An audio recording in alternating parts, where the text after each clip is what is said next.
بعضې ملګري د شپې سملي یریږي، خوف راځي، یره راځي، مجلس ته ورشي چې هغې کې دوانې یره راځي یا خبرې نشي کولی. السلام علیکم ورحمت الله وبرکاتو. ملګرو دوستانو، ستاسو په خدمت کې نن یو اهم عمل پیش کوو. عمل داسې دی، بعضې ملګري د شپې سملي یریږي او دغه رنګې د هغه باندې خوف راځي، یره راځي، یا داسې مجلس ته ورشي چې هغې کې دوانې یره راځي یا خبرې نشي کولی. نو د هر قسمه د یرې دپاره که نارینه دی که زنانه که ماشوم دی او که دارنګې غټ وړوکی دی، د هر چا د یرې دپاره تاسو دا عمل وکړئ. انشاءالله الله رب العزت په دغه یره او دغه چې کوم دی ګبراهټ ستاسو د بدن نه وباسي.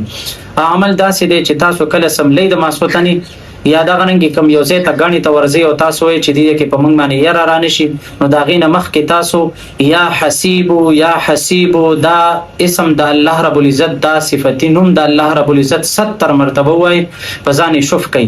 انشاءالله که اوده شولې خوب به هم په ارامي، او یا که دغه مجلس ته ورغلې هغه مجلس کې به په تاسو باندې خوف، یره او دغه رنګې ګبراهټ مشکله نه راځي.